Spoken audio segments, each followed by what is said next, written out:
I'm Chip Bach, and welcome to BluRock. On each episode, we'll discuss what life is like on this big blue rock, where we are all headed, separately and together, what changes we need to make to ourselves, the planet, and towards each other, and just discuss what daily life is like for your fellow crew. And maybe, just maybe, we may also see a commonality that connects all of us.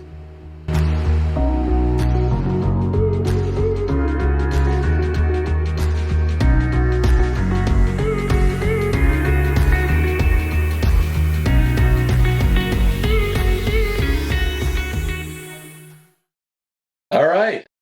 Welcome to BluRock. This is one of the inaugural episodes of BluRock, and I've got an inaugural guest of all guests, Dave Kalama, calling in all the way from Hawaii. Dave, a little round of applause for you. I know you don't always love the attention. You do it more for the love of the sport, but hey, we'll throw a little applause in there for you. So, Dave, thanks for joining us today. As I told you, super excited to talk to you. Obviously, you and I have known each other for a few years. I've known you in passing for probably a lot longer. Probably walked past you and threw you a shock at rainbow sandals, Battle of the Paddles that I was in and things like that, but didn't get a chance to really, get to know you until we spent some time at one of your mini Kalama camps with you teaching me how to paddle better than I already was and things like that. And I bought a board from you and other stuff. So, really wanted to take a deeper dive for everybody that's listening and watching, kind of get to know you better, kind of what you're up to lately, and then get into some little bit deeper stuff because it's a weird time we're living in for all of us, even for surfers. So anyway, Dave, I guess to get started, obviously Dave Kalama is a big wave surfer. That's probably what he's most well known for. But a lot of people don't realize he touches all the different areas of the water sports. Dave, you want to give us a little background on that, from your perspective? Sure. First of all, good morning, Tip. Great to be with you. I'm stoked. You seem to have a really cool concept that you're creating with your podcast, so I'm excited to be here. I appreciate that. But quickly, the kind of 30-second history on me.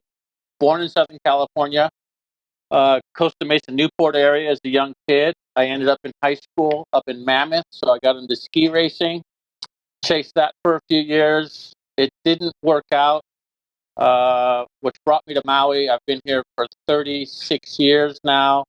My first passion has always been surfing, but what got me to Maui was windsurfing, and that sort of started me down this Waterman's path combined with my surfing, and was very fortunate to discover and get in with the right people, which led me to so many other facets that we can get into. But tow surfing, longboarding, tandem, canoe surf, canoe racing, paddle boarding, just all these different aspects, which feels like I've sort of willingly or unknowingly turned into kind of a waterman and have sort of made a life out of it. So that's kind of the 30-second version of who I am and what I've done. So a couple of quick questions about that, about your background. I was doing a little bit of research and came up with some pretty cool things. I think one of the things I wanted to ask you is, I think a lot of people, obviously because of where you're at, your name, your background, Dave's Hawaiian, right? Like historic Hawaiian. So I guess the question is, I look at your background, it appears that you are, but man, you were like a West Coast kid growing up. So how did that all work out? Because I'm seeing things in your lineage. Your grandfather was Hawaii amateur champion, like 1962, something like that, 64, somewhere in that range, early 60s. Your dad brought outrigger canoe from the islands to California in the 50s. Like, these were the things I'm like, he's never mentioned any of these things. Like, these are kind of like, for me as a waterman, and for I think anybody that knows anything about the water, even if you live in Midwest United States, those are kind of big things, man, especially the outrigger. So tell me a little bit more about that. Yep. So your facts are right, but it's flipped around. My grandfather was the one that brought canoe paddling or started the first club in California, Newport Outrigger. I'm going to fire my researcher right now, which is me. So that's fine. I fire myself a lot during the day. The facts are accurate, and that's the main thing. My dad was the 1962 U.S. surfing champion, won the Huntington Beach contest. And so, my father's full-blooded Hawaiian. That's where I get my Hawaiian lineage and connection. His father was very much an established waterman and used to swim competitively against the Duke. Obviously, the Duke was faster, or you'd know my grandfather's name a lot better. But he was the real deal. He was the real deal. And that's awesome. A lot of Waterman lineage there, and a lot to live up to. But because I didn't grow up you guys have a beach named after your family in Maui? Yes, I understand that too. That's my grand uncle. So my grandfather's brother was very prominent in local government back in the early 1900s. And so there's a school named after him. There's a beach park town in Washington State. Same. I heard that too. Yep. So one of the family members ventured over to the Pacific Northwest a long time ago. And the story I heard was he set up camp next to this river that had no name. And so they ended up calling the river Kalama River. And then when the town was sort of born out of the location, it became known as Kalama Town. So he was looking for a peaceful place to go hang out by the water, and people just showed up and kind of messed up the secret spot, is what you're saying. Something along those lines. They moved in, built a town, said, "Look, we'll name it after you. We're here now," right? Yeah, so, exactly. Man, there's a pro and a con there someplace. I don't know. I'm wondering if he was happy about that or not at the time. So that's pretty cool. Yeah. But man, like I said, that's big. When you start talking about indigenous peoples of the American continent, and obviously by default, Hawaii, not by default, but meaning by association nowadays, modern U.S., you got the Hawaiian Islands. To have that kind of background, obviously all indigenous, Native Hawaiians have a lineage back, right? In some way, shape, or form. It's an island chain. But, that's honestly pretty cool, right? Because I don't know that all people's native heritage like that has that kind of background and, beaches and towns named after. That's really cool. And then obviously to bring something over that's such a cultural part of Polynesian culture, not just Hawaii, which is the canoeing part, and have that be part of your lineage. It's like, wow, what's left, right? Inventing surfing, like it's pretty cool. But obviously, it must be in your DNA, because one of the things that a lot of people may or may not realize, but all of these stand-up paddle boards that are invading all of the resorts worldwide, including in the blow-up form, all kind of hook back to Dave and a buddy of his that some people might know by the name of Laird Hamilton. I had a Blame Laird t-shirt a few years ago, as a matter of fact. Did that, and if anybody's watched Step Into Liquid, which is not a recent film, foiling, which is now all the rage. So we'll talk about that in a little bit, Dave, because I know part of what you're doing now is more directly related to that. But along these lines of kind of lineage and what has Dave's family done and what's he done for our society, what, I know you and Laird, tell us a little bit about what that was like. I've read a little bit about those early days of stand-up paddleboarding, trying to figure out how to get a long enough paddle. And then there's also this little island thing going on. As you know, I've been a team rider for C4 Waterman, more so back in the day when Brian Kalama and Dave Parmenter and Todd Bradley owned the company. But, I read stuff like Kalama was one of the first guys to bring back a paddle and started paddling at Makaha. But then, I've heard stories from, you and Laird. No, we were doing, and I almost feel like there's this little bit of who started it then? What's your take on that? Because obviously you were there getting it done, or figuring it out is a better way to put it. Yeah. My assertion is that we never started it. I make no claim to that. The stories I've heard are that it originated more with the Duke. The Beach Boys, right? In Waikiki, they used to paddle out. Was it one of the Choi's, right? Exactly. To take pictures of the tourists. They would sit on a chair or a stool on a tandem board and paddle out using basically like an oar. An oar, yeah. So they could use their hands because the cameras weren't waterproof, right? It's back in the 50s and 60s. So Exactly. Yeah. That's a fairly well-known fact around here. So no one's ever sort of really thought we made it up because they knew it existed long before we came along. I would say all we did was help popularize it. right, And the Makaha guys, I am certain they were doing it before they saw us do it because they do everything there. right. And any form of riding a wave, be it popular or not, I am sure Brian or Mel or Rusty or somebody's paddled out on a picnic table and probably ridden it. That's one of the things I love the most. People that go to Hawaii from the mainland or anywhere in the world, right? They go to Oahu and they do the Waikiki thing and they do all that. And they may even go up to the North Shore. But because of where Makaha sits, right? It's pretty isolated. It's very local, right? So in other words, unless you don't know where you're going, you wouldn't even know how to get to most of the places that are there. And if you do show up, I think as long as you show respect, they're okay. But for the most part, it's a very local place. But one of the things that I find fascinating is that we've got this weirdness around water places and resorts and surf breaks, and obviously with the blowing up of the WSL, and we'll talk about that in a second too, because I know you do commentating for them also. But when you look at the Kelly Slater and all that stuff, town I live in is where Slater's from, so I've got a lot of pro surfers here. But it's all shortboard and shredding and doing all this stuff. And if you, God forbid, you go out with a boogie board, everybody is like kook and whatever. Meanwhile, where it all starts and where the true watermen are, everything's on the table. Boogie boards, hand boards, body surfing, like you said, picnic table. It doesn't matter. They'll go out and make a day of it, and that's one of the things that I love about the waterman lifestyle and the sport and things like that. And that's one of the things that obviously I know you and I have in common is that we don't put labels on stuff too much, right?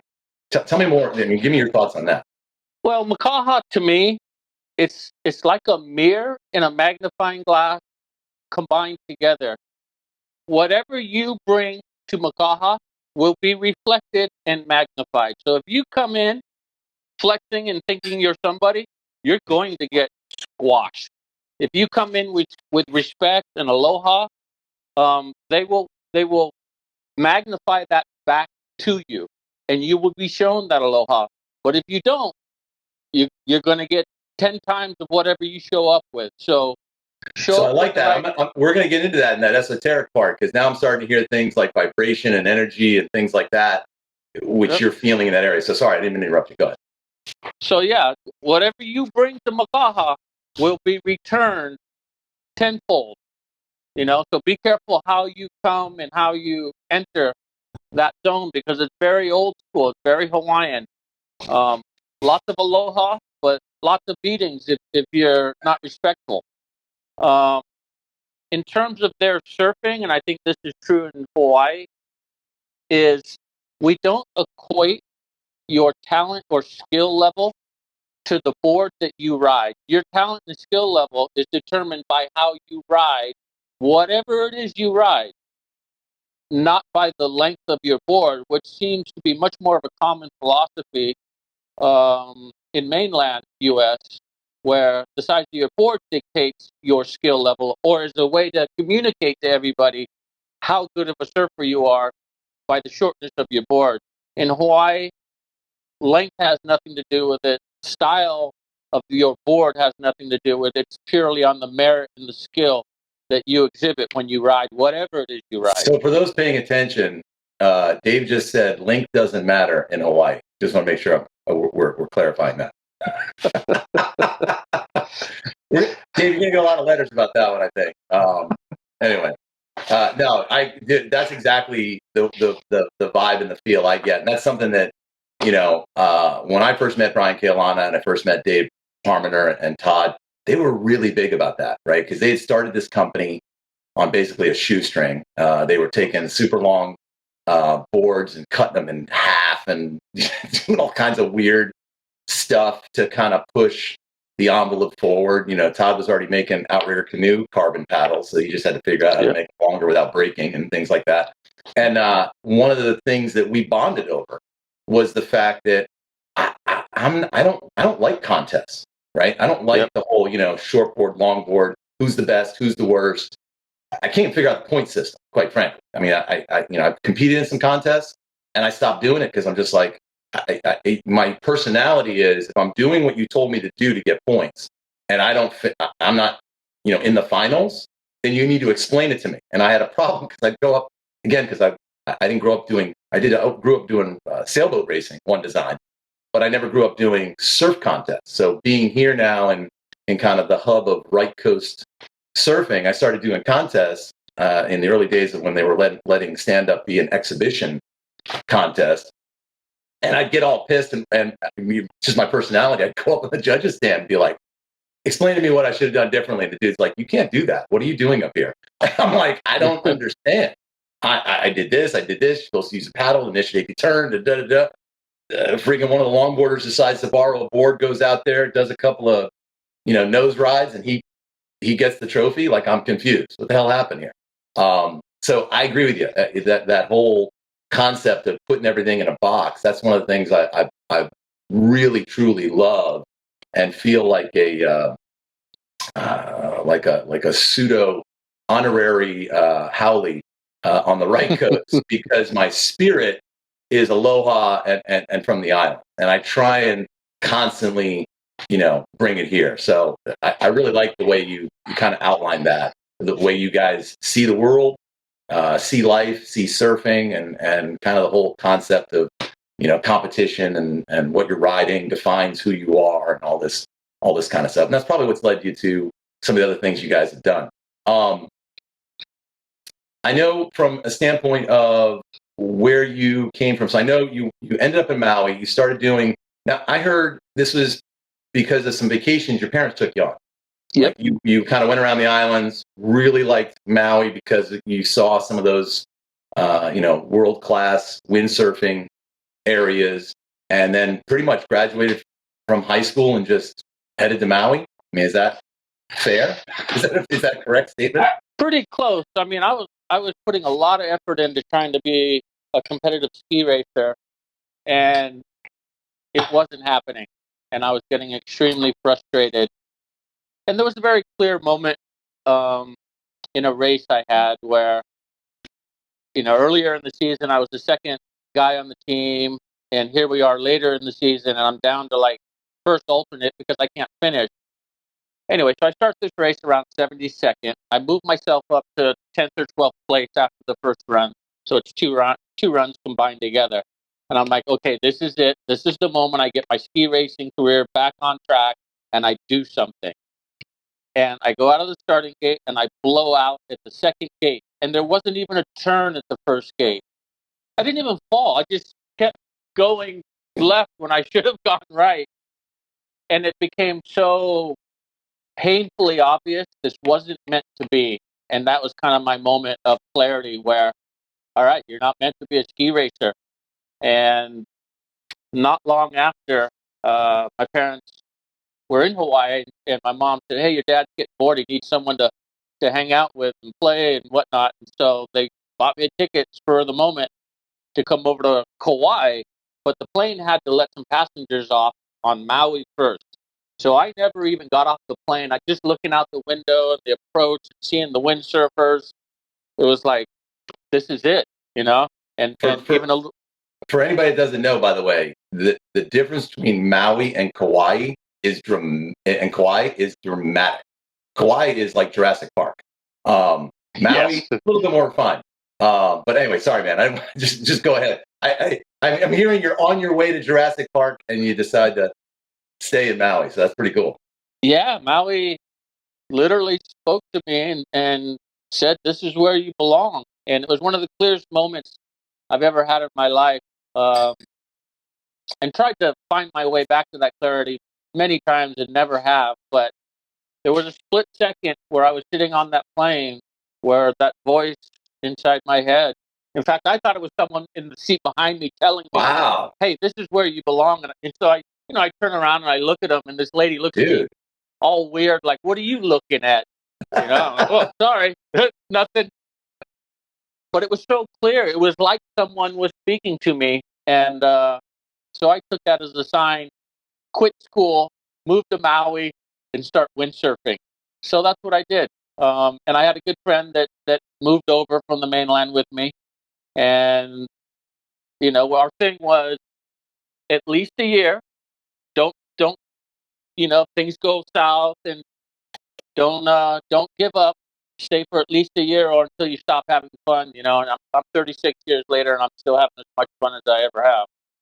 Wow, man. I mean, that's something that I know for myself, right? Everybody has regrets, right? They have those moments. I've got several from when I was younger, things that I think back, man, if I just done this, it would end me up here. But what I've learned later on in life, clearly you learned it much earlier, and it probably has just done nothing more than reinforce that you made the right decision, clearly, because look where you are and look what you've done. But yeah, I think everything leads us to where we're supposed to go. It's all about the journey. I'm a little jealous because you kind of figured out the start of the journey sooner than most of us. I didn't figure anything out. I was. It's just the journey to wandering start along. Is what you figured out, where to start, right? Yeah. Which path to take. You just saw it and went, I'm going. That's not many people do that, man. Well, I think I had a dislike for school that was strong enough to allow me any excuse to go another direction. So the voice in your head may or may not have been there. It's just a story you've told yourself over the years. I heard a voice. I'm more of a Hawaiian shaman than I am anything else. So that's what got me out to Hawaii. So no, that's cool, and definitely ties into the whole thing with BluRock and other stuff we're going to talk about as we go through the thing. So we're definitely linking up here, man. So I'm happy about that. So I saw also. I mean, obviously you played high school football at Mammoth Lakes. Now, where's Mammoth Lakes compared to Newport Beach? They're not the same place. No. Okay. It's 5.5 hours drive north of LA, and so my parents. It's in the mountains, right? Yes, I mean, in the mountains. It's where you would have gotten into skiing. Yes. Correct. Okay, that's what I thought, and I'm like, this is weird. He's in Newport Beach, and then he's in Mammoth Lakes, California. Those are dramatically different climates. How'd you end up there? So my parents split when I was very young. I stayed with my mom in Southern California. I moved up to go live with my dad for high school, and that's what got me to the Mammoth Lakes area. He had moved up there several years earlier to kind of check out the surfing, get into skiing, really found a passion for it. And so that's what led him up there and got me up there later in 79. And so I did my 4 years of high school there, worked out at Snowbird for the following winter after I graduated, still trying to be a ski racer. Then went to Sacramento, started college back up, took a year off, had a very good ski racing team. A bunch of my high school buddies were there. Gave it one more year, and as the story goes, it didn't pan out, but thank goodness it didn't. Yeah, no kidding, man. That's fantastic.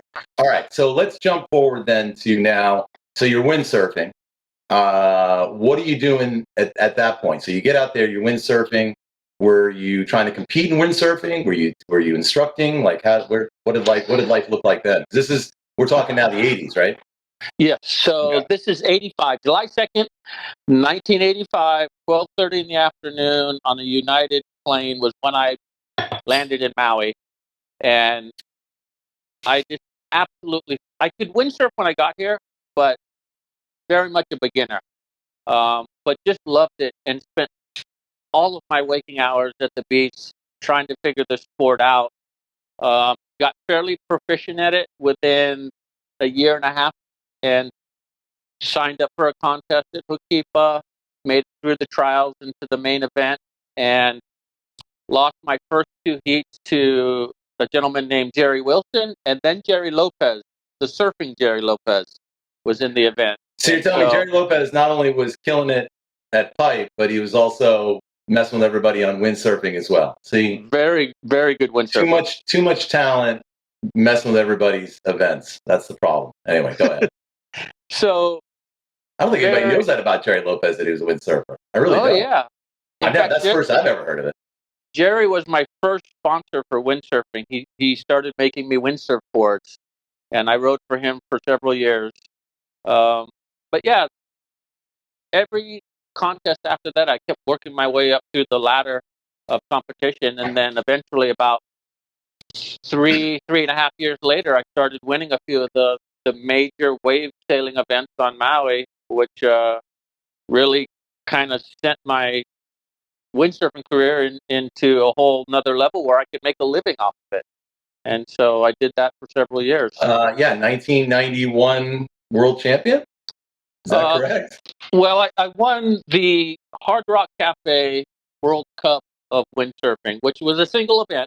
But at the time, it was the richest, I think it still is, the richest wave sailing event there's ever been anywhere. I won a car and I don't know. Holy cow. $6,000 or something like that. And I beat Robbie Nash in the final to do it, which was really, that's like beating Michael Jordan in the finals. Absolutely. Was very significant for me. Probably significant for Robbie too. At the time. Yeah. When he's basically crushing it everywhere. Yeah. Yeah. I mean, Robbie was the man. He's still the man. But at that time, he owned windsurfing. He was Mr. Windsurfer. So yeah, that was back when I was first learning to windsurf. And I mean, obviously, at the time I'm living in Scarsdale, New York, and Long Island Sound is my beach. That's a far cry from what you guys were doing out in the islands. But Robbie Nash was like, I had pictures of Robbie Nash, catching airs off of waves and all kinds of stuff. And we had, some of the big boards. That was when Baron Von Bick was getting into making windsurfers and stuff like that. So we had a handful of different boards that we'd take down to Cape Hatteras and try and ride waves and stuff, but they were big logs. You know what I mean? Nothing like what you guys were riding. So Robbie was like, to me, I literally had pictures cut out of magazines and stuck on the wall, on my bedroom, that kind of stuff. So yeah, he was the man in windsurfing. Absolutely. Dude, that's unbelievable. So now you go through windsurfing, and when is it you meet Laird Hamilton? When does that whole thing start? Because for those that don't know, Dave and Laird were partners in a lot of different things that led to a lot of different cool things, which were Dave. I'm gonna have him explain more details on that have been kind of changed water sports for everybody. But when did that all start? So Laird and I met not too long after I moved to Maui. He was living in Maui then, right? He wasn't in Kauai? Yeah. He was in Maui too. Or bouncing back and forth. Bouncing back and forth between Oahu and Maui quite a bit. Okay. And Laird was actually a really good windsurfer himself. He didn't necessarily compete, but on the bigger days when there was waves of consequence, you'd always see Laird out there just tearing it apart. So through mutual friends, I had met Laird fairly early on in my windsurfing career and knew him casually, and we were friends, but it wasn't until probably the early 90s that we started hanging out a lot more, and kind of longboarding, tow surfing really brought us together and solidified the friendship. But yeah, I'd known Laird for a little while, so to become partners in the tow surfing wasn't a big leap because we were already kind of friends from windsurfing. Right. Well, you guys, I mean, that brings us into some of the things that you guys were literally the pioneers of, right? Tow surfing. I've seen pictures of you guys with like a little inflatable towing each other, and then maybe a Boston whaler, like stuff that if you get caught in the inside, it's on the rocks and it's expensive. Way before the jet skis and things like that had the power and the speed to keep you out of harm's way. So you guys were really flirting with danger, probably way more finesse than there is today. Well, back at the beginning of tow surfing, so it was more Laird, Derek Dorner, and Buzzy Kerbach over on Oahu, experimenting with I think it was Buzzy's Zodiac, towing into waves. and riding their big Waimea guns. But almost at the same time they were dabbling in all of that, we were really going down the rabbit hole of foot straps and connected surfing and loops, aerials, and all of this. And when we got all back together on Maui and combined the two things, the utilization of the Zodiac with these small surfboards that had foot straps, that's kind of when everybody's mind got blown, and all of a sudden we started to see what the potential was in combining all these different aspects. Right. And we had already known about Piahi, but Piahi at that time wasn't known as Piahi. It had several names prior to that. One of the first, and Jerry Lopez was the one that introduced Piahi to us, but it was originally known as the Atom Blaster. Then there used to be a geometric that's house. That's a sign of the nuclear age, right? 1950s. Exactly. That's pretty funny because based on what it's called now, you kind of have an idea when that got named. Anyway, go ahead. There used to be a geodesic house up on the cliff. Yeah. So then it got known as domes. Then Jaws came. Actually, there was another sign that was at the cliff called Dragon's Back for a little while, and then Jaws, and then we started riding it and figured we better find out the real name of this place or the Hawaiian name and show it the respect that it deserves. Because once we got out there and realized how much power this wave had, how different it was, and the speeds that you travel, it was like we need to show respect. And was anybody really riding it before then, or was there really only like really small windows of time when you could ride it because of how big and gnarly it can get? Well, Brett Lickle and I windsurfed up from Hokipa back in '88, and that was the first time I know of any windsurfers riding it. And it was a small day in retrospect. At the time, it seemed massive, like double mast. But in terms of surfing, yeah, we had heard stories. There was a guy named Johnny V on Maui that had told us he had surfed it, paddled out from the rocks and surfed it. And he did have a couple pictures to prove it.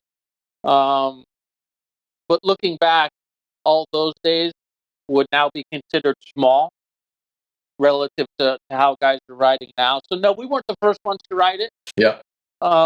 Jerry Lopez and his brother Victor used to tell us stories of when they'd go watch it and climb down the cliff to go paddle out, get down there at water level and see how actually big it was. Because up on the cliff, you're like, oh, it's 8 or 10 feet. We can do that. Paddle under that. Yeah. You get down at water level and see actually what that 8 to 10 is actually more like 15 to 20. And all of a sudden it's, whoa. Yeah, we brought the wrong board. Let's go home and get bigger boards. Just sit on the shoulder and watch it for a while. Yeah, no kidding. So, yeah, wow. That was kind of our first experience with Piahi. So you guys start basically the whole concept of tow-in surfing. And I remember what movie was it? Was it Step into Liquid or was it Endless Summer 2 when there was this whole part about the paddle-in crew in Mavericks and then going over to Hawaii and seeing the tow-in crew? Was that? I can't remember because I can hear. I want to hear Dana Brown's voice in my head. So the first movie that showed Piahi and where we got our first jet ski was Endless Summer 2. Yeah. The contrast between Mavericks and Piahi was Riding Giants. Oh, Riding Giants. Okay. Where it had Jeff Clark's whole story at Mavericks, kind of Laird and I over at Piahi. And by the way, while we're on that, for everybody listening, Dave, you got an award for that, did you not? For Riding Giants? If I'm not mistaken, you got an award for that. And while I'm on awards, I'll talk about a couple other ones too. But from what I'm understanding, I believe it was at the film festival, was it? Yes, the one on Maui. Yes, the one on Maui, right? So I believe you got an award for your role in that. There was also, which by the way, for everybody listening, that movie has a 92% on Rotten Tomatoes. Fun fact. But let me tell you, for a surf movie to have a 92% on Rotten Tomatoes, pretty damn good. Because one, you got a lot of people watching it that had no idea anything about surfing. And as Dave probably knows, surfers are the worst critics of surf movies. Absolutely. They will destroy a surf movie over ridiculous things. So to maintain a 92% with every surfer in the world being able to watch it, and it holds that record plus non-surfers, that's a pretty damn good thing on that. So I wanted to mention that, but there was also, as we're kind of talking about you as you're going through your time in Hawaii and kind of moving forward to present today, some of the things people don't realize about Dave is a lot of awards. He doesn't talk about them. We know all that. But, from a standpoint of, winning different contests, and obviously I know you've won contests in paddleboarding, downwinding races, the Maui Nash paddleboard championships, you had a win there back in 2011. You were in the finalists for the SUP Awards, which is a big thing for anybody that's in the stand-up paddleboard community, globally as one of the top male paddlers. I think you made it the top 3 on that back around the same time. But I understand in 2006, you were awarded the Beacon Award at the Maui Film Festival. And this was for reviving, I think it was for yours and Lair's production company, Bandman, for reviving the surf film genre. So for anybody taking notes and to take you through, Dave's lineage, brought outrigger canoe surfing to the mainland. He pretty much pioneered with some other gentlemen tow-in surfing. Won a whole bunch of awards, and then also is credited with reviving the surf film genre after it had been around for a long time. That's a heavy title to wear on something like that.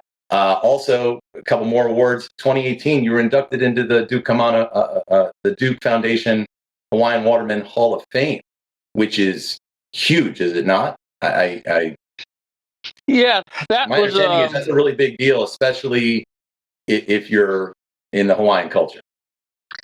Yeah, I was very humbled to be asked to join that Hall of Fame, and so awards really don't inspire me. I don't have any in my house, and not that I'm against them. I love competition. Always, I enjoy competition where there is a finish line. It's black and white. You know who won. There's no kind of human subjectivity. You and I have talked about that. That's my little pet peeve. I like a finish line, right? Yeah. Except as long as everybody's the same size as me that's in the race. That's another discussion. We're still looking for a Clydesdale class in stand-up paddleboard racing and canoe racing, but I digress. I'll leave that on the table. But yeah, that award or that induction into the Waterman Hall of Fame, it almost doesn't sit well with me, because when I look at the Duke's Hall of Fame and the people that are in it, those are the real guys. Those are the guys that I looked up to, and I know their names and the lore and the myths and the legends that go with them. And to have walked my path and now be grouped with them feels odd, because I was just playing the whole time. I was just having fun. They seem like they were. But Dave, that's the whole point, right? I think we're all led to believe that achieving anything, whether it's inner peace, happiness, wealth, whatever label you want to call wealth, right? Everybody always immediately thinks of wealth as money, but as you clearly know, wealth is way beyond financial means and having things. But when you're looking at things like that, it shouldn't be hard. I think we're programmed from the time we're kids, right? I mean, you played football and all this stuff. You got to work hard. You got to train hard. You got to put in the hours. You got to pay your dues. Those are all famous things that everybody hears about. And you got to go to college, right? That's another one, right? You got to go put in your 4 years, and then you're not allowed to even apply for a job until you put in your 4-year degree and all this garbage. It's not supposed to be that way. When you're doing what you love, it should feel easy, right? And I wonder if Duke would say the same thing to you, right? Like, Dave, it wasn't hard. Like, I loved what I was doing. What are you talking about? Swimming? I loved it. right? Surfing, loved it. I Yeah. don't think they No, thought of it as hard. I think you're right. Having the perspective to look back now, yes, I think you nailed it spot on. Um, but still, to be put in with that group of people, just I don't know that those are such significant people that have accomplished so much. And like I say, I just felt like I was playing. Nothing was ever drawn up on a drawing board in some secret laboratory where we make up what's next. It doesn't exist. It didn't happen like that. Right. Everything was so serendipitous and so much about the fun and the guys I was running with at that time. And because of windsurfing, we had already crossed over that mental hurdle of getting outside traditional surfing. And so really what that means is everything's on the table. No, there's nothing you can't do because of breaking from tradition. We had already crossed that line. And so everything we did was in pursuit of just having fun, getting away from the crowd. We weren't encumbered by any mental or traditional barriers to dictate how we should do something or whether we should do it or not at all. And so that's why I say a lot of what we did um, wasn't well thought out, wasn't well planned. A lot of the advice I give people now. Clearly based on the experience. I mean, along those lines, Dave. Speaking for those of you again listening or watching that haven't actually been to a large wave break, right? I've been to Waimea as an example when they've had one of the Magic, Eddie classics. And by the way, just pure dumb coincidence. Everybody else probably been waiting around for months for them to have the contest. I just get off a plane, typical Howley. Hey, let's go check out the North Shore. Why are all these cars up there on the mountain? What's going on? What the hell? Wow, look, they're having a surf contest. Yeah, a big one. But to feel it, people don't understand. Like the wave comes in, and when the rocks are shaking on the cliff, that's an unbelievable thing to think. So to think of you guys going, yeah, let's take a blow up inflatable with a little outboard out there and not get killed. That'd be cool. Let's try that out. I don't think people actually understand what that it is like and what that means. And Dave, part of what for me personally, I know, and again, I'm going to throw some names out there just because there's going to be people listening to this that are not in the paddleboard community. They're not, they're just, have their own hobbies, so to speak. But when you look at stand-up paddleboarding, people may know the names like Kai Lenny, mainly because Kai is he does it all, right? He's a total circus freak of anything that touches water. He's good at, and then does weird things with it besides. But you helped coach him, Slater Trout, who, for anybody on social media, Slater was one of the first people to kind of embrace Instagram and get a big following and stuff like that. And Slater has this very, kind of world traveler, wander the world, Waterman, do it all, skydiving, the whole thing. But you coach these guys coming up. And I think for me personally, when I see you inducted into the Hall of Fame, it's about passing on this heritage and this knowledge. And so Duke and those men did that. You're doing it. I think it counts, man. It qualifies. Well, I don't think it's the work. I think it's the love and the energy. There's one more award along those lines I wanted to mention.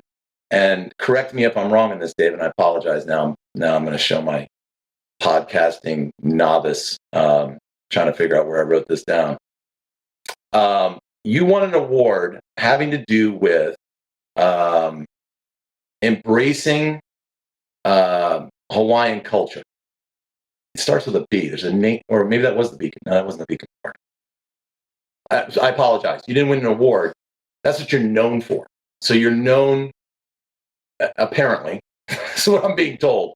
You're very well known in Hawaiian culture and also globally for really not only embracing the culture, but the heritage and the community that surrounds everything related to water in the Hawaiian Islands and things like that. And for anybody that's ever been over there and experienced it or watch videos on TV, YouTube, etc., you'll see things where or even some of the cornier movies that have been done about surfing in Hawaii. with this whole localism and, don't go to that beach. They'll beat you up if you're not, if they don't recognize you and all this kind of stuff. I think you've been kind of an ambassador of, what the culture really should be perceived at, how it should be respected, and how it's enjoyable for everyone. I mean, that was one of the things I loved about C4 Waterman when I read Brian Keolana's little thing on what's aloha to him. It had nothing to do with being Hawaiian. It had nothing to do with being a local versus, haole. It applied to everyone in the world. It meant just expressing what you love and sharing it, no matter where you're at, and doing it without asking for anything in return. Well, right? I think the golden rule, treat other people how you'd want to be treated, isn't just a saying in Hawaii. It's part of what aloha is, and more. It's the giving, it's the sharing. It's not just treating other people with respect and kindness, but it's the energy that comes from me giving you something, not necessarily that I have, but that's within me, either knowledge, emotion, time, whatever it is, experience, sharing that with other people. That is Hawaiian, but much more so, that's just being nice. It's being kind. You know what I mean? It's called being human, right? It's called being human. I think it's fair to call that being a human being. So for those of you that are new to BluRock, and again, forgive me for, I'll get on my soapbox a little bit because I want to keep redefining this. The concept of the name BluRock is that we're on a big blue rock, right? We're all, 70% of this planet is covered by water. Clearly, Dave enjoys more of that percentage than the average fella or average human on the planet. He clearly also probably is way more defined as a blue rock. He lives on an island in the middle of the Pacific Ocean. That's a blue rock. But the concept behind it is we're all in this thing together, right? There are no countries, borders, governments, religions, etc. We're all human beings, right? We all, aside from colors or backgrounds or cultures, we all have 2 hands, 2 feet, 10 fingers, 10 toes, etc. So what Dave's referring to is something that really is an element that runs through all of us. It shouldn't be just aloha, or it shouldn't be just an Hawaiian thing, right? I mean, is that fair to say? Very much so. It is such a deep-rooted concept and part of the Hawaiian culture. I'm very proud that that's a huge basis of what Hawaiian culture is about. But like you just explained, it does not need to be unique to Hawaii. It is very much an earth thing, a blue rock. You don't need to get on a plane and put a puka shell necklace around your neck and paddle out of Waikiki to feel aloha. Exactly. Yeah. Exactly. Yeah.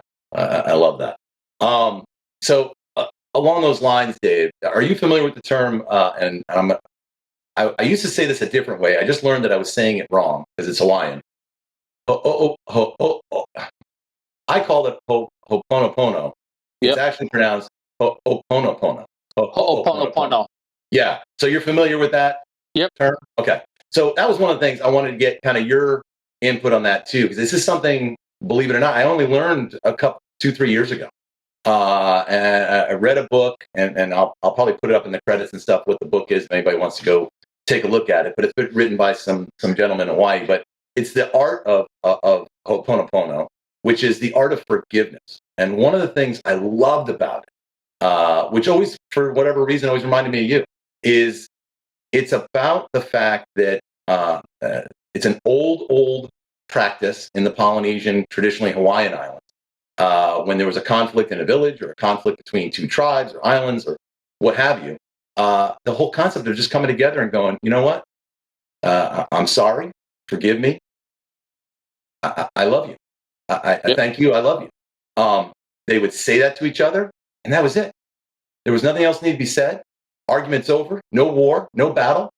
Let's go surf and have a bonfire. Like that. It's that simple. And when I started incorporating it into my own life here, as a right coaster, ex-New Yorker, which you can't get the more opposite of Ho'oponopono than New York City. Again, I love New York. I'm just talking about just in general. Everybody's very, it's not that people are mean and not forgiving. They're just very driven, right? The energy is just, right? There's definitely something to be said for island time. So how do you feel about that, Dave? Was that something that resonated with you? Do you incorporate that into your day to day? Because to me, that was something that, like you were just saying, that should be a human thing, not just this ancient Hawaiian practice that's hidden away. Yeah. Having the benefit of age, maybe a little too much of it now on my side, it's very easy for me to grasp and practice that. When you're young and you're trying to prove yourself, you're trying to earn respect within your group or culture. Um, it's less of a focal point, right? And so you're less inclined to forgive people when it's more about you. As you get older and you start to realize it's not just about me, it's about us. That opens your mind to realizing life is so much better when there's no tension or there's no hate or there's no fear of somebody when you else. drop the ego, yeah. When you Drop the stop ego, leading with ego, yeah. And when you can do that, and you can clear the air with somebody that maybe you've had an issue with, and while I am aware of it, I am far from knowledgeable about the Hawaiian culture. But there's a few things, aloha, ho'oponopono, that most people know. They're pretty common over here. Yeah, it's very simple, or at least at the time back in the Hawaiian culture, there was way less distractions, less materialism, and so while it might seem idealistic to be able to forgive somebody, I think as you explained it, when they did, it was done. You didn't walk away from going, well, I'm gonna make that next business deal, or if I sell 500 coconuts and he only sells 100, da da da. It was very simple, and so I do believe Ho'oponopono in its roots was very authentic and very effective. It's more difficult to do that now with so many different objectives and focal points and priorities within your life. But if you can grasp any of that concept and utilize it in your daily life, even if it doesn't benefit the person you're forgiving, more importantly, it will benefit you in letting go of that anger and that stress that It's you funny. carry. Yeah, it's funny you said that because I'm the one that introduced this to my family. And when I say my family, my wife and my daughter. And we'll have an argument. Everybody gets in arguments. You try and maintain peace. I can spend the whole day on the water and yet, come back to the house and something goes sideways and there goes my day on the water. My Zen moment's gone. But I taught it to them. And so we use it all the time. That we've all adopted it. My wife and I use it probably more than anybody in the household. We can have an argument and I will literally just text her, I'm sorry, forgive me, I love you. And that's it. And that's the message to both of us. And she'll send back Ho'oponopono to me with a heart. We're done. Now, the funny part about that is, if I really got her wound up, right? She's really ticked off because we were in some kind of debate and she really feels like she needs to win this one. And I send that to her. She sometimes has come into my office and said, I don't care that you sent me that. I'm not accepting it. And I go, that's the beauty of it. You don't have to. I feel great. And then my face are like, no, I'm not accepting it. And she's like, I'm like, it doesn't matter. That's not how it works. I said it. I've been released. I'm free, And it was like that in the beginning. Now she's like, you're right. Oh, we're good. Right. And it really it's simplified things and it prevents having these long drawn out conversations and debates and things like that. It's just, hey, I'm a human being. You're a human being. We had a disagreement. I love you. Well, I'm sorry. Forgive me. That's it. Move on. It reminds you very succinctly what's more important, the cap getting put back on the toothpaste or that connection and the love and bond that you have with the person. Correct. Correct. And just that little reminder is like, yeah, you know what? My bad. The cap on the toothpaste, okay. We're bigger than that. Let's move on. Yeah. I mean, like I said, for us, it became such a part of my daily life. I've taught it to other people. I've sent the book as Christmas gifts to some of my staff that works for me and stuff like that. And I think some of them appreciate it. Others are like, what the hell? What is this thing? This seems awful, kind of woo woo spiritual. Yeah. Whatever. This kind of guy I am.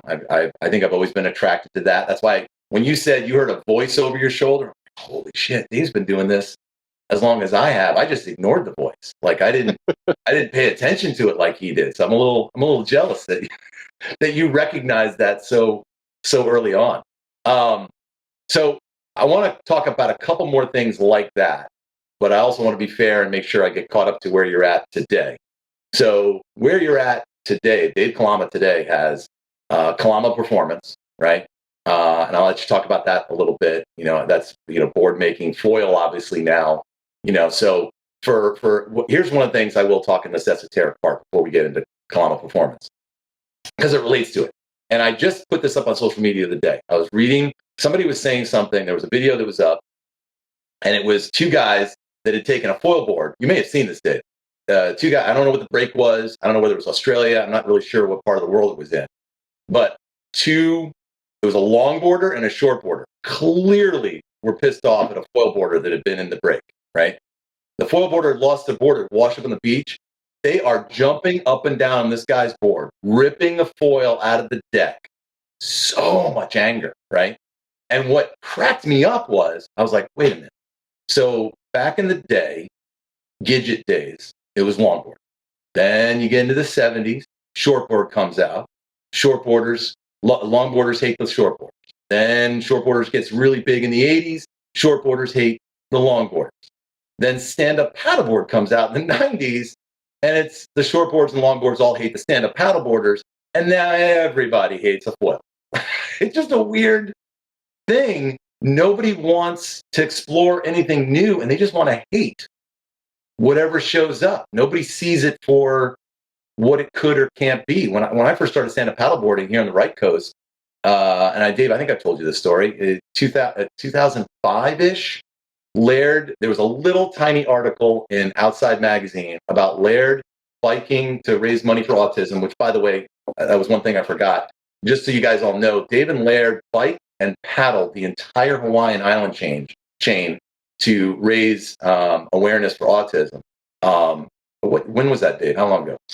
I think that was 2008 or 7, something like that. Somewhere in that range, right? 430 miles-ish? Does that sound about right? Linear? Yeah, that sounds the paddling alone probably took you more than that just because of the currents and the drifting, but linear straight line, if you could have done that. Yeah, in my mind now, it's probably closer to 1,000 miles. But I don't think anybody understood. They're like, 430 miles. That's not much. That's kind of like, Lopez looking up on the cliff going, I can go ride that. Exactly. Yeah, try 430 miles in Hawaii on land and then add in the span between the islands. That's a feat, man. I mean, the currents, the wildlife that's following you along the way, I don't think people have any concept of if you're in between the islands on a paddleboard, because you were prone paddling, right? Or stand up? Stand up. You were stand up. It doesn't matter. I mean, how big were the boards you guys were using? 16 and 17. And about how wide? 26 or 7, something like that. So, for anybody listening that's not aware, they're standing on a 16-foot board, 23 inches wide, maybe about 4 inches out of the water, with I'll just go with tiger sharks that are bigger than what they're riding, just cruising by. I mean, and winds, waves, surf, that nobody is, and unless you've done any kind of open water paddling or distance paddling, not a clue, because this isn't going out on a calm lake and paddling 50 miles. It's unbelievable. And again, Dave, I'm absolutely going to have you back. We're going to talk more because I got so much more to talk about. And I'll be here with you for 5 hours. We keep going. And we're going to keep going a little bit more. I'm just saying, like, yeah. But anyway, I just want to mention that for me, stand-up paddleboarding, here I'm in the right coast. I'm a surfer from New York, down here now in the hub of East Coast surfing. I got the Hobsgood twins around, and I know CJ really well, and the Lopez brothers are around, and all this stuff. And I see this little article in Outside Magazine. Laird's biking from Paris to the Normandy coast, and then stand-up paddling. This is 2005 across the English Channel. And there's this yellow board with his name on it and a paddle. And all I saw was that little picture and stuff. And I went, wow, that looks really cool. So I did a couple of quick searches on the interweb back then. Saw in the article that Randy French, who owns Surf Tech, was helping make them and distribute it. My local surf shop was a Surf Tech dealer. I literally rolled down there with the article. And I remember walking in, and Mike Mann, who's the owner, goes, what the hell is that? And I go, I don't know. Surf Tech makes it. He goes, hold on. So he calls Randy. I'm in his office. Puts Randy on the speakerphone. And he's like, hey, I got a guy in here who wants to order one of these. What the hell are they? And Randy goes, yeah, you can take a deposit. We'll have them out about a month. Yeah, that was like 16 months later. I don't know, some ridiculous time. It was like 14 months later, they call me back and go, hey, this big stupid thing you ordered just came in. Oh, and by the way, it's no longer coming with a paddle. And we have no idea how to get you one. But here, come pick it up because we need to get the hell out of our showroom. And they had 3 of them, right? So I go down and I get the board. And I'm like, seriously, we have no idea what this thing is. It's 10 times bigger than what those boards, 12 feet, 12.1 by 35, 34. I mean, it's ridiculous. It's like the size of a car. So I go down and get this thing and start immediately searching for paddles, right? Because my surf shop was like, we have no idea. Just get this thing out of here. So I go and pick the thing up.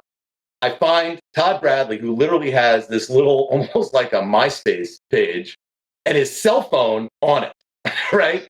And I know it's a cell phone. I go and call it, and Todd's like coming back from the beach. He's like, hello, Todd Bradley. And I'm like, yeah, do you guys sell Pat? Yeah, let me, I got to get to my car and towel off. I'm like, what the hell is this?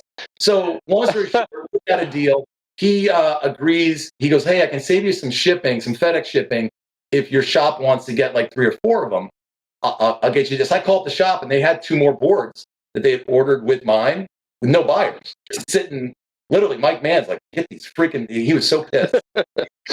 Cars were sitting in his showroom.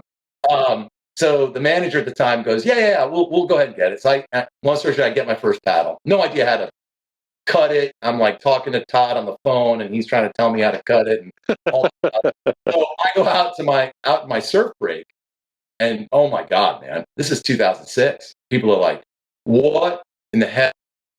I could, right? Besides the fact you can't stand on it for more than 15 minutes. Legs start going to jelly. They're shaking like crazy because people don't realize all the little micro muscle movements that are going on. And so for 3 weeks, I'm a kook again. I'm 10 years old, falling on my ass, not even attempting to paddle into a wave, just trying to freaking stand up. Finally catch my first wave.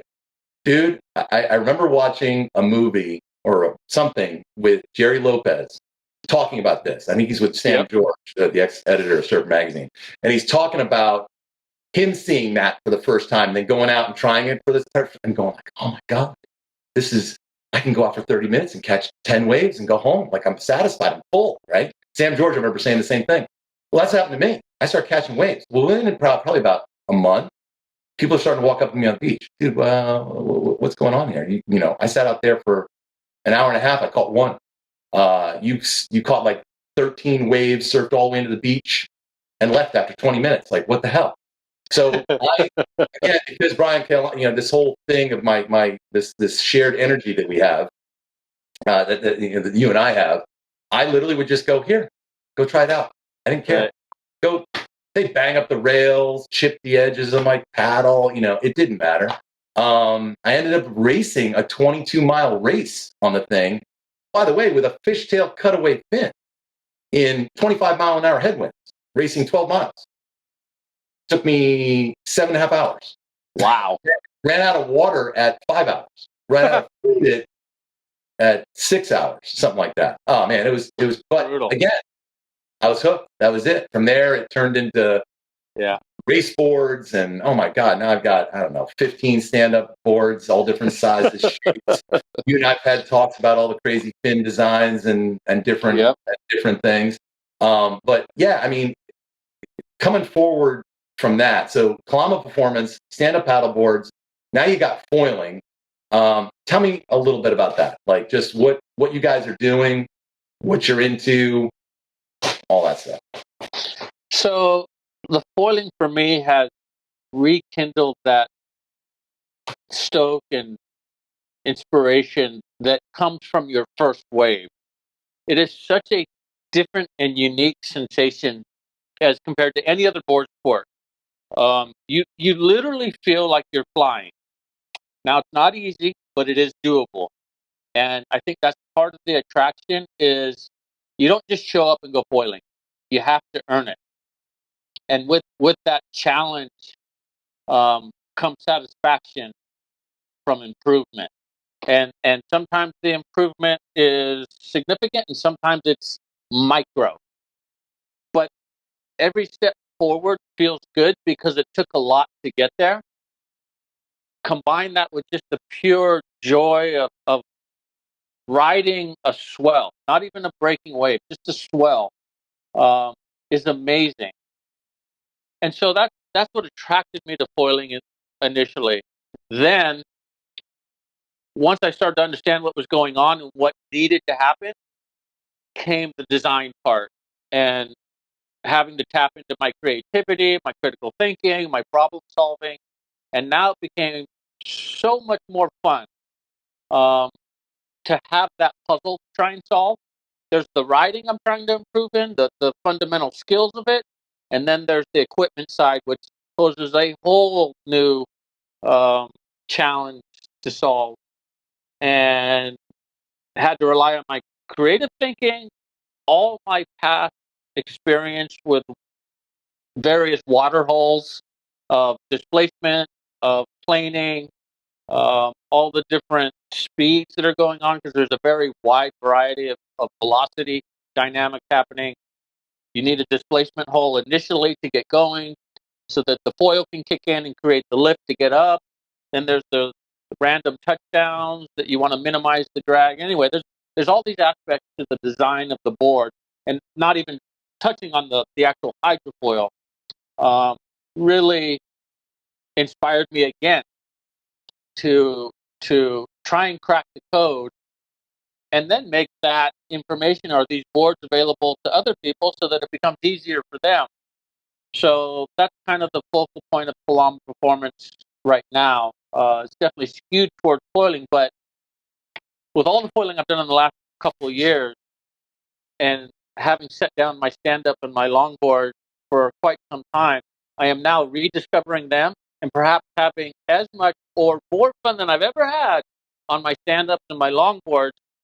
So now I've got three things every time I go to the beach that no matter what I pick, I'm coming out of the water just out of my mind, stoked, and with a real level of satisfaction and joy that, on the short term makes that day better, and in the long term makes life ultimately better, right? Yeah, yeah. And So for people don't realize what I want to stop you right here for a second, Dave. For people don't realize when you're using the word foiling. So again, I know people that for us that are Waterman, geeks, we're like, oh, foiling, like that's my new thing. And for those that are listening that don't know what that is, so you and Laird started doing this how long ago? I think it was late 90s. Right, but it was just towing in, right? So there was. Yep. I remember growing up as a kid, being in a New York boat show and seeing what was that thing called? Where you sat on it? The air chair. The air chair, right? So I remember as a kid thinking that thing looks cool. And then to your point, I remember seeing. I think it was the Step Into Liquid. They might have touched on this. That you guys decided somebody brought one to the island. Yep. You guys went, this is boring. We're sitting down. Chop the thing up. Let's figure out how to stand up on it. Tow it behind whatever the hell crazy thing you're using then to tow into waves, and realize, holy crap, we're riding the wave beneath the wave. Yep. Right? So you're riding the energy of the wave, which again, we're always riding the energy of the wave, but we're requiring that braking energy.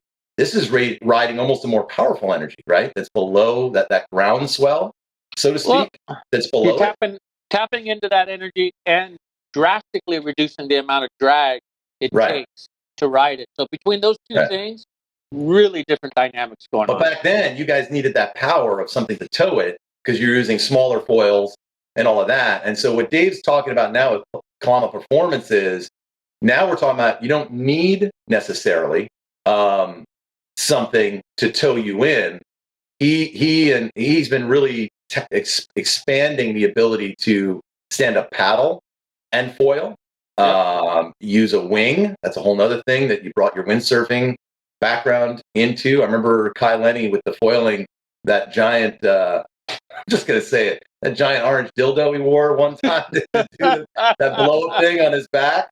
Yeah. Very creative. I remember seeing it being like, man, this dude's thinking way outside the box, but I don't think anybody's going to wear that. And then all of a sudden the wing showed up and it was like, oh, forget that thing, right? Like, that seems a lot cooler, right? You look more like Batman going down it. But I like the idea of the wing. And Dave, I have one of your personal boards. And unfortunately, because of COVID and everything else, I have not put a foil on it and I haven't gone out. That is my goal for 2022 is to become a foiler. But the wing combined with the foil is almost more, draws me more because my sailing background. Well, it's an easier form. Right? Easier than the hop and pump, people, crew, so to speak. What it creates is a counter force to balance against. Right. And so that makes the balance. Do you feel it makes that easier? Does it make it easier to foil in some sense? Okay. Absolutely. Good. The form that I'm doing is more closely related to tightrope walking, where it's all contingent upon you balancing at a single point. Right. With the hand kite, there's a counter force that you can use to constantly kind of adjust yourself to stay centered over that singular balance. Right. So when Dave's talking about foiling, for everybody listening, what's actually happening is, yes, there's a board of some type, size, what have you, attached, but there's a mast that's fairly narrow that's attached to the bottom. And at the bottom of it, you have wings, similar to what people might have seen in certain types of Asian kites and things like that. Like they have that kind of similar shape. Honestly, very much like a manta ray in some shapes that I'm seeing. But the whole point of it is that you're not staying on the board. When you're actually foiling, you're rising up out of the water, and the only thing in the water is actually under the water, not on top of it. And it's a magic carpet ride, right? It really is. You're Aladdin in that moment, and it's the skill and the feeling of staying up there is what's attracting so many people in the water sport community to gravitate towards it. There is a skill level thing, and I think, Dave, that's what you're doing with Kalama Performance is trying to make it easier for people to foil. I think in the early days, certainly in the early days, and as we even flash forward even now, it's still people go, yeah, I want to try that. And I watch local guys here, and they'll spend a whole ton of money on what they were told to buy, and they go out there, and I'm watching them, and you can just see the discouragement growing by the minute because they're just exhausted and they never got up in the air. And you can see them just they don't want to. They're torn between destroying the equipment and expressing their frustration as they kind of walk up on the beach and go, "That's a freaking waste of money. That thing's going to be a doorstop." So, Dave, that's easy. Talk a little bit about that because that's really where I think Kalama Performance is going. Not just with that, but with the other, longboards and stand-up paddleboard. Well, one other interesting fact right now, I just noticed I have 3% left on my phone. No plug? That's a true surfer. No plug. The plug is with the earphone, so if I undo the earphones, I can plug in and get the energy flowing back in. Oh, you don't have a little dongle. Yeah, you go ahead. We'll see how the sound holds up. 1 second. Is the audio okay? Yeah, it sounds okay here. Okay. Yeah, that should be okay. So, the focal point is cracking the code to make it as easy as possible with the foil board, and then making stand-up boards and longboards that are really easy to ride and just make it easy to have a fun time on the water. In longboarding right now, it's very popular to have kind of old California-style longboards, which is cool, and I love that style of riding. Nothing against it at all, but they're not easy to ride. And So my longboards are much easier to turning, catch waves great, nose ride, a little more versatile, I guess you'd say. The stand-up boards, same kind of philosophy. They're a longboard outline, um, really versatile. I like that style of surfing, where you can get on the tail, back flip, or nose, or surf from the center, whatever you're into. People ask me that all the time out here because they'll see me out surfing, and the biggest comment I get when I come into the beach is, "Wow, you really know how to handle that board." It's not me. I'm being honest with you, and I don't actually have it. I don't have a Kalama Performance stand-up board, but I have a Hawaiian Waterman designed board, and it's the way you guys approach volume and where to put it to make it so that it's easy to catch a wave, regardless of the size of the wave. Maintain the energy and the speed. Weight's a big thing, and everybody's gone super light. And I heard you say recently you're going back heavy again. And I was told this a long time ago. I remember Brian Kalama saying, "Hey, once you get to a certain lightness, you need that weight on waves because you don't want to you lose the momentum of that." So there's a delicate balance of, yeah, you want it lighter so that you don't get tired walking it down to the beach, but if it's going to suck in the water, who cares how hard it was to get to the beach? That's kind of my philosophy. So, well, weight, yes, everything you just said, I agree with, and it's true as I know it. But to kind of expand on it a little more, the slower you go, yeah, it's nice to have a light board. You can kind of throw it around and you generate speed. But as the speed increases, that lightness turns into a higher frequency of bouncing and nervousness. And that's not fun to ride when you're going really fast. Things start to get critical, and that's where that weight dampens all the vibration, smooths everything out, and allows you to make a calmer, more positive, more flowy turn. yeah, More momentum associated with it. And so that's why a little bit of weight, I think, not too much, because you don't want the low end to be too compromised, but it extends the versatility and the range of what the board can serve well. Right. So, for those out there, this is one of the things I really try and emphasize. And I think this goes for everything, right? Once something becomes popular, a lot of people start jumping in and trying to take advantage of the popularity. And there's always something, even when there's cars, right? Cars are an engine and four wheels. So I can go and get a Lamborghini, which is ridiculously expensive, and I can't drive it anywhere because the speed limits everywhere restrict what the car can do. So I'm going to spend all this money for something to go really fast that I'm not allowed to go really fast. So, but I do believe there's also a certain level of quality and design, even though it is still just four wheels in a car. I kind of take the same approach with boards, and I do truly believe that that's what Dave is doing with his boards. Even with the foil boards, I noticed when I got your personal board, which was funny is, mine's a 7-footer. You told me, oh man, I'm already going smaller. Are you going back the other direction now? A little bit? Yeah. Because you were heading short, and now I heard you talk the other day. I thought I heard something about, no, kind of found I got to bounce back a little bit because you started to, just like with stand-up, you start to lose what you gain, so to speak. Exactly. Yeah. You kind of hit that point of diminishing return. Right. Find out sort of where the walls are, where the guardrails are, and then you come back towards the middle a little bit and find that blend of positive benefits that keeps the board versatile and allows you to and as far as level of performance. Access to your equipment, Kalama Performance, is still just mainland and Hawaii. You guys are not global yet, correct?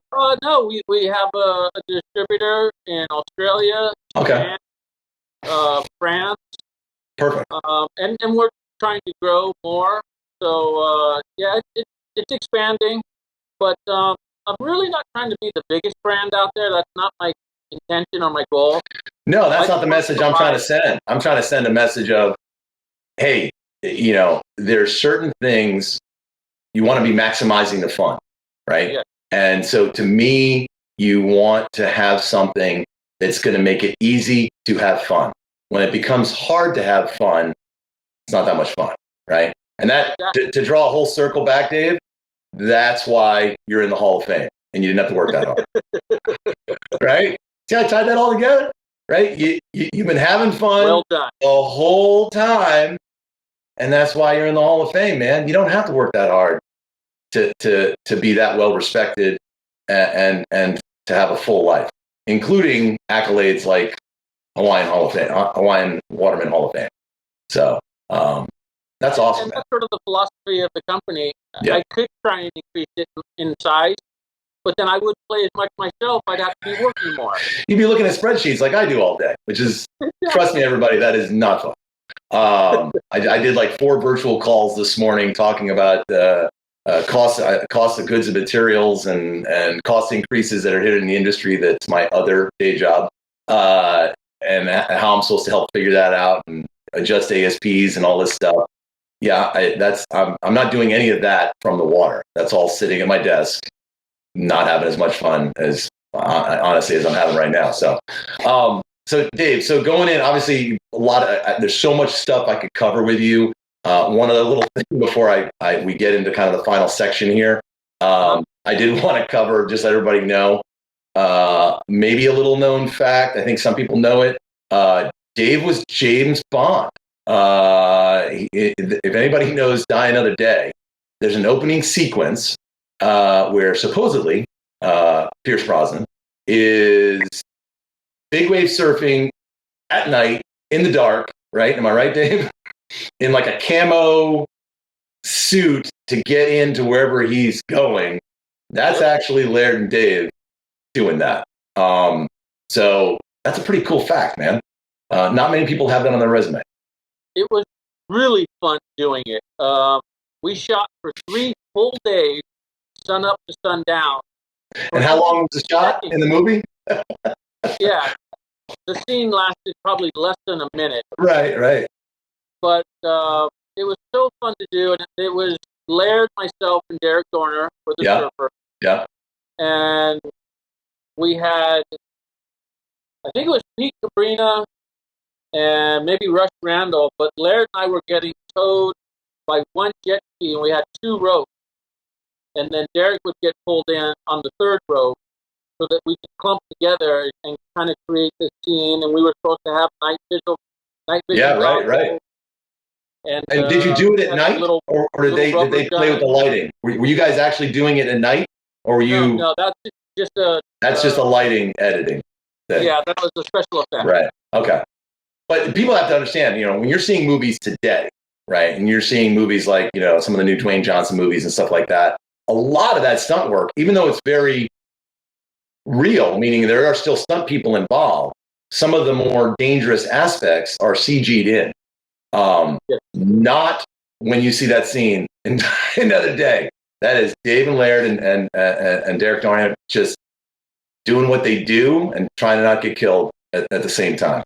So, Dave, I want to jump into this last part. Kind of get a little esoteric here with your background knowledge, Hawaiian heritage, kind of all that stuff.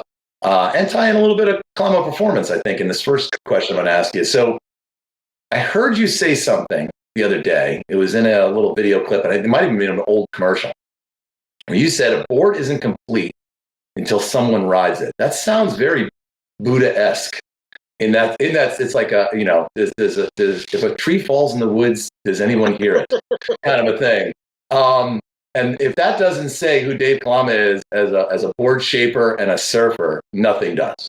To make that statement, a board isn't complete until someone rides. That's a very Jerry Lopez thing. I picture Jerry Lopez in a lotus stance, yoga pose, riding a board that has that written on the side of it as he, cruises down. So tell me more about what you mean by that and how that applies to your life and how you kind of see the world. Well, I mean, when a shaper envisions a board, you're envisioning it not in a board rack or mounted on a wall. You're envisioning the rail that you want to create and how it would interact with the water. Let's say Sunset or Piahi or wherever the spot is, you're envisioning how you want to make that rail to engage with the water for a certain type of rider, right? And every aspect, the rocker, the rail, the bottom contours, all those things. Your vision is one of action and riding. I mean, if you were making it for the wall, it wouldn't matter what kind of rails. All that would matter is the color or the shine on it, right? But that's not how you design a surfboard. And so if a surfboard is designed with the intent to provide a means for someone to ride a wave, and that's what it's made for, then yeah, it's not really a surfboard until someone surfs it. So the way now, Dave, where I'm going with this is where I heard it. This is where my mind went. So the board itself has not fulfilled its destiny until someone's ridden it. Yeah. You can shape the coolest board, but if it never gets wet and nobody ever goes and puts it through its paces, it doesn't know what it is yet. Exactly. It's just a hunk of foam and fiberglass sitting on a stand. Your intention as a shaper or designer for this project isn't really complete.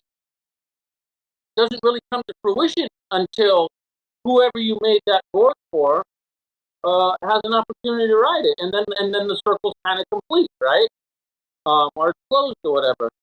So there's the intention, there's the vision, and then there's the actual act that sort of fulfills the whole arrangement.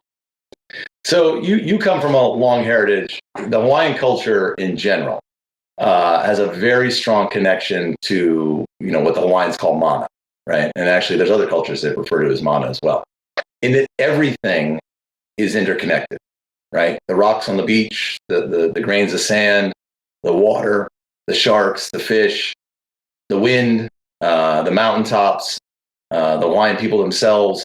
Everybody is the same. So in other words, everyone is connected to the, obviously in ancient Hawaiian culture, they didn't refer to it this way, but in more modern times, if you think quantum physics, right? Everybody's connected to the field, right? For me personally, I didn't start understanding that. And I'm going to speak to your age comment. Same thing, man. I wish I knew this stuff when I was younger. And I kind of feel like you've known it without knowing you knew it. I guess the best way to put it, this whole time, right? That, a board isn't just a board. It's not just a hunk of fiberglass and foam. It has a life. It has a personality from the person that shaped it and the person that rides it and where they go. And there's an energy that carries along with it. I mean, for me, adding a couple of outrigger canoes to my quiver as I started getting more into this, I realized I had them pointed the wrong way when I store them. I read that the Hawaiians, the nose has to be pointed towards the water, or it upsets the energetic balance of the canoe. Right? Am I wrong in that? So I turned my canoes around. Right? So all these little things, and what I found is they don't disrupt my life. They've expanded my life. In other words, life seems to flow easier because I'm flowing with it. And that's kind of when I think, for me personally, Step into Liquid which you were in, was one of the first movies that first helped get people to understand what it's all about, right? Whether it was you talking or Laird or Jerry Lopez, you guys were all kind of like, you could literally just be never seen a body of water. And you could watch that movie and go, wow, that's cool. There's something going on there that you can feel the energy. And I think there's even a quote in there, not from you, but one of the other surfers that says, we're riding waves, frequency, it's physical frequency. There's frequency everywhere, energy patterns, energy waves. We're actually tapping into it. And I think even right now with where you're focused with, not focused, but it's kind of one of the leading edges of Kalama performance and the foil. Oh my God, how much more tapped into the frequency of the wave can you be than when you're on a foil? Right? I mean, you're literally tapping that underneath energy. Do you feel like that is something you're aware of? Like, does that feed into you? Does that become part of not only who you are, but almost energize you on a day-to-day basis? Yeah, I mean, you're trying to encapsulate a philosophy that is extremely broad, but once you start to adopt it and more so apply it to your life, there is a certain flow, let's say, more specific at times, like when you're actually riding a wave or doing it downwinder, or times less specific when, let's say, you're driving a car or taking the kids to school or whatever it is, um, where you're not fighting everything. There's traffic, Yeah. taking the kids to school. You can get, oh, why are these cars here? Why is it taking so long? It can create this frustration and this negative energy, and it can consume you and make things much more difficult. Or you can just kind of go with the flow and ride what's in front of you, be it a wave or a traffic jam. And Well, yeah, because to your point, as a fellow surfer, you're not having a lot of fun if you're angry because you just missed that wave, or you fell off before the wave finished, or whatever, and you start getting, nothing gets better. It just all gets worse. Everything just starts unraveling. So I like that that connection that everybody can relate to, and the fact that, yeah, surfing to the average person, this has been talked about in a lot of surf movies. Surfers, they're just goofing off, right? They're lazy. They just want to they don't want to grow up. They're just having fun. I don't see that, right? Most surfers I know are prolific businessmen, have great, very strong family bonds. They've got great friends. They've got a great family friend unit, right? They have very strong relationships with their friends. They seem to have more balance, and I think it does come from this energy that we're all tapping into through something that we love so much.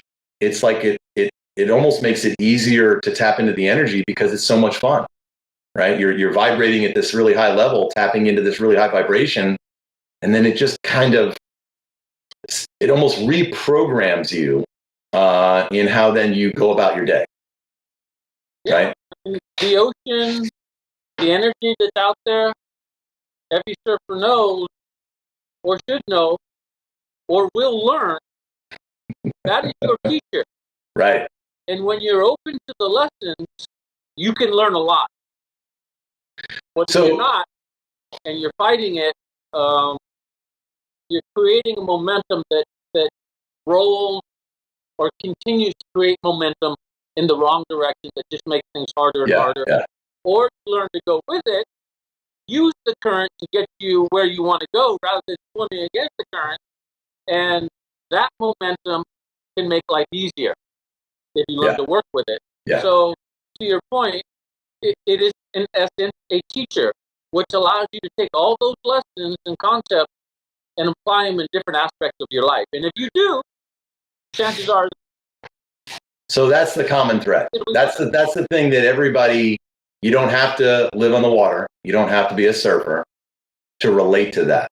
Find your own flow in your reality, and use the same concept, and it should translate. Frequency is the same everywhere, right? Whether it's coming from an ocean wave or whether it's coming from, skateboarding down a hill in Arkansas, it all should relate, right? That energy and that flow, and then have that carry over into your everyday life.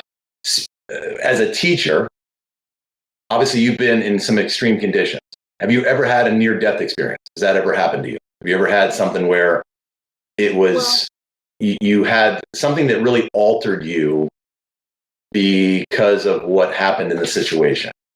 Yeah, I mean, when you say near death, did I feel my life was in question for a few moments? Yeah. I've never died Right. that experience and then come back, which sounds really profound from some of the stories I've heard. But being held underwater for an excessive amount of time with the Aussie, I've had those internal conversations with myself 20, 30 feet underwater. I'm not even sure how deep I was, but kind of going, wow, this is bad. This is really bad. If you were ever going to have a problem, this could be it. And what was happening in that thinking, moment? How were you feeling and thinking? You know, I knew I was in a really serious situation, but I also know that letting the moment overwhelm you and consume you with panic is almost certain. It's almost certain you will not survive, or you lower your chances immensely, significantly less chance of survival when you place everything on top of your shoulders. And so at that moment, I tried to set all that down and just go one stroke at a time. If you're going down fight. So let's get going. Let's start with one. Okay, now two. And keep going one at a time until you get there. And Right. fight to that very life moment, whenever that moment is. And so you really try and segment what needs to be accomplished to its smallest parts. And just do them one at a time, because you can do one stroke. Everybody can do one stroke. And if you can do one, you can do one more. And pretty soon those one more turn into 20 or 30 strokes or whatever it takes to get back to the surface. But if you're at the bottom thinking, I'm going to have to do at least 30 strokes, that's too many. I can do one. I know I can do one for sure. And if So have you applied that in other parts of your life when you don't have 1,000 tons of water on your head? Yeah, absolutely. There's times where bills, family dynamics, car trouble, whatever it is, financial, whatever your pile is, right? You keep putting all those things up, and that's making you deeper and further underwater from the surface. Yeah. But if you take all those things that you need to deal with and just one at a time, let me put air in the tires so the car can drive. I can do that. Now the car works fine. Now I can go drive down to the bank and deal with the financial stuff. Right. Right? Yeah. And you just start with one thing. You can't solve it all with one foul swoop. You can only do what you can do, one step at a time. And if you break it down, set all the pile off the side for a minute, just pick one you can do one at a time. Eventually the pile's gone. Right. So, and that's a very simplistic example or analogy of what I mean, but it literally is how you have to approach it in order to get through things that are overwhelming. Awesome. So I like I said, I apologize. I still have so much more to talk to you about. I'm going to definitely have you back on again if you're willing to do it. I want to have a set thing of ending these podcasts. And so I'm going to ask you 3 different words. You can answer either in a single word or just whatever you feel like saying, right? It doesn't have to be just a single word association.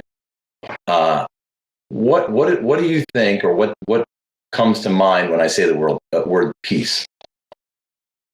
Peace.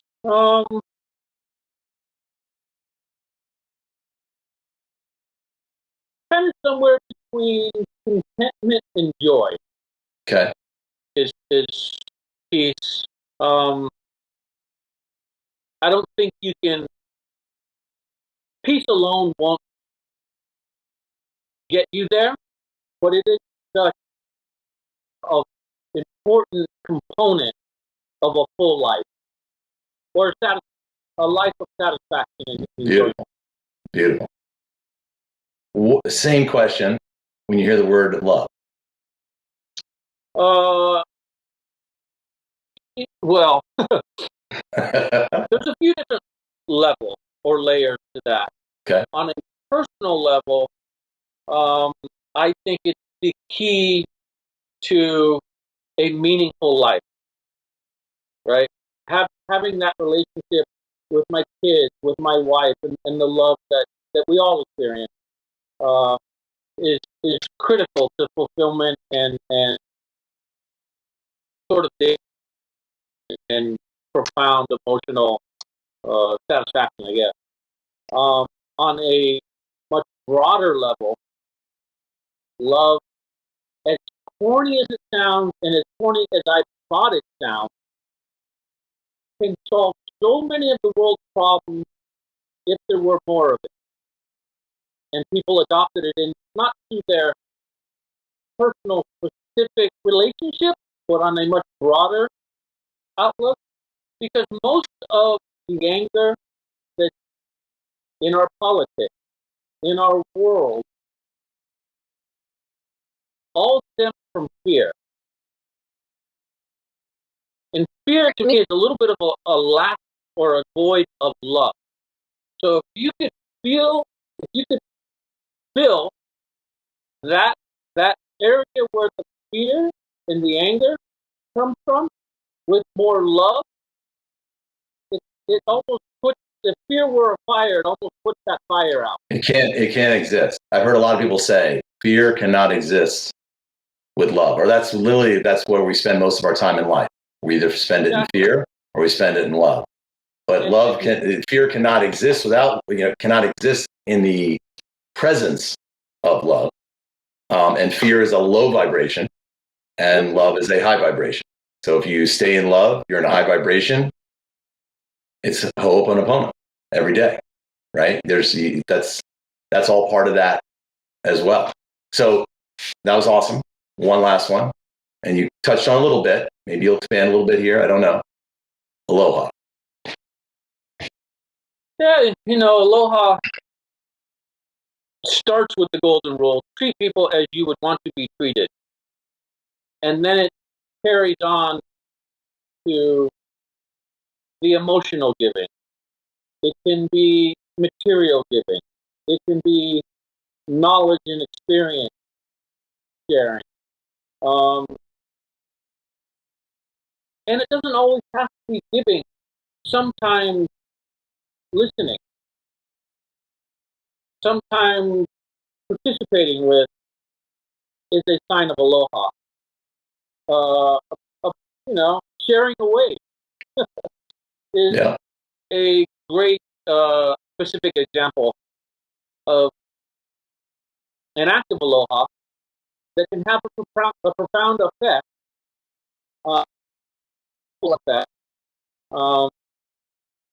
in a simple action. That last part is something I don't think everybody understands. That how they are being in the vibration of this planet, this big blue rock, actually affects everything and everyone else. There's a place called the HeartMath Institute in California, and there's some other groups related to them that have actually now expanded, and they put out these frequency measuring devices around the planet, and they've got several of them out there now, and they've been using satellites as well.